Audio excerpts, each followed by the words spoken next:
उत्तर प्रदेश में corona virus ने एक बार फिर से रफ्तार पकड़ी है। राज्य में सक्रिय मामलों की संख्या बढ़कर 59 पहुंच गई है। अकेले गौतम बुद्ध नगर में बीते 24 घंटे में 19 नए केस सामने आए, जिससे जिले में सक्रिय मामलों की संख्या बढ़कर 43 हो गई है। वहीं पूरे राज्य में कोरोना से अब तक 2 लोगों की मौत हो चुकी है। नोएडा के जिला अस्पतालों में एक बार फिर से कोरोना की जांच कराने वालों की लंबी कतारें देखने को मिल रही हैं। गाजियाबाद में भी एक बार फिर कोरोना संक्रमण ने दस्तक दी है। 30 मई को जिले में कोविड-19 के 5 नए मामले सामने आए, जिससे लोगों के बीच चिंता बढ़ गई। मुख्य चिकित्सा अधिकारी ने कोविड के कुल केस और मरीज कितने सीरियस हैं, इसे लेकर पूरी जानकारी दी। परसों तक 13 केसेस कोविड के रिपोर्ट हुए थे। प्राइवेट हॉस्पिटल्स में कोई भी पेशेंट एडमिटेड नहीं है। सारे केसेस हैं खांसी, जुकाम और बुखार के केसेस थे, जो उन्होंने अखबार में पढ़ के अलग अलग जगह की न्यूज़ देख के अपनी टेस्ट कराई। एक्सीडेंटल फाइंडिंग है।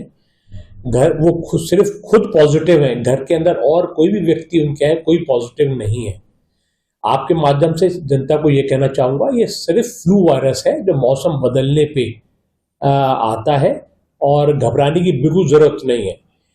जो पहले जैसे डेल्टा एक खतरनाक वेरिएंट था, उसके बाद ओमिक्रॉन वायरस का ओमिक्रॉन वेरिएंट आया था कोविड का, और ये उसमें कोई सिम्टम्स थे खांसी, जुकाम, बुखार।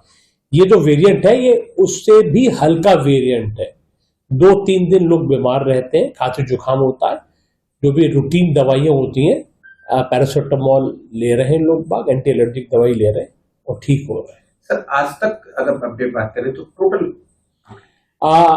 अभी तो शाम को पोर्टल पे देखता हूँ कितने आएंगे, लेकिन परसों तक 13 लोग, कुल मिला के कल तक मेरे को संज्ञान में 15 पेशेंट्स पोर्टल पे रिपोर्ट हुए थे 1 तारीख से 1 जनवरी से आज तक। इस बीच प्रयागराज जनपद में भी प्रशासन सतर्क हो गया है। मोतीलाल नेहरू मेडिकल कॉलेज में करीब 2.5 साल बाद फिर से कोरोना सैंपल की जांच शुरू की जा रही है। कॉलेज के माइक्रोबायोलॉजी विभाग ने शासन से RT-PCR जांच किट की मांग की है। कोविड के नए वेरिएंट JN1 को देखते हुए जो भी उत्तर प्रदेश सरकार द्वारा गाइडलाइन हमारे यहाँ जारी की गई है, उसके लिए हमारे यहाँ सघन चिकित्सीय दल और अलग एक आरक्षित वार्ड, और उनको देखते हुए हमारे यहाँ सबसे बड़ी जो पहले समस्या हुई थी कि ऑक्सीजन को लेके, तो वह है हमारे यहाँ पूरा ऑक्सीजन प्लांट एकदम चालू है और पूर्ण रूप से तैयारियां हमारे यहाँ आरक्षित कर लिए गए। अलग एक वार्ड बनाया गया है, सारे चिकित्सकों के अलग एक पूरा रोस्टर बनाया गया है, उनसे निपटने के लिए पूर्ण हमारी तैयारियां हैं।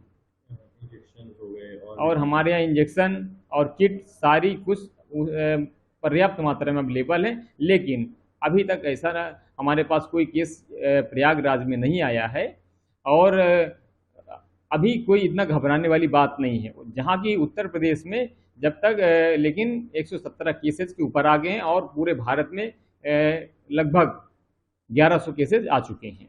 तो हम यही सलाह देंगे, कृपया जो है किसी भी एडवाइजरी को कोई भी अस्पताल, कोई भी जिला अस्पताल या फिर चाहे हमारा मेडिकल कॉलेज का और सारे अस्पताल क्यों ना हो, उनको जो है इस बात में कोई कोताही नहीं बरतनी चाहिए और यही सलाह मैं जनता को देती हूँ। मुख्यमंत्री योगी आदित्यनाथ ने भी कोविड-19 के नए सब वेरिएंट JN1 के मामलों को देखते हुए एक उच्च स्तरीय बैठक बुलाई थी। उन्होंने प्रदेश में कोरोना की वर्तमान स्थिति की समीक्षा करते हुए कहा कि अभी घबराने जैसी कोई बात नहीं है, लेकिन वैश्विक हालात को देखते हुए सतर्कता और सावधानी जरूरी है। मुख्यमंत्री ने अधिकारियों को निर्देश दिए हैं कि स्वास्थ्य सेवाओं को अलर्ट मोड पर रखा जाए और किसी भी आपात स्थिति के लिए तैयार रहा जाए। राज्य में कोरोना के बढ़ते मामलों को देखते हुए स्वास्थ्य विभाग फिर से सक्रिय हो गया है और लोगों से अपील की जा रही है कि वो भीड़-भाड़ वाले इलाकों में मास्क पहन करके ही जाएं और लक्षण दिखने पर तुरंत जांच कराएं। NBT ऑनलाइन की रिपोर्ट।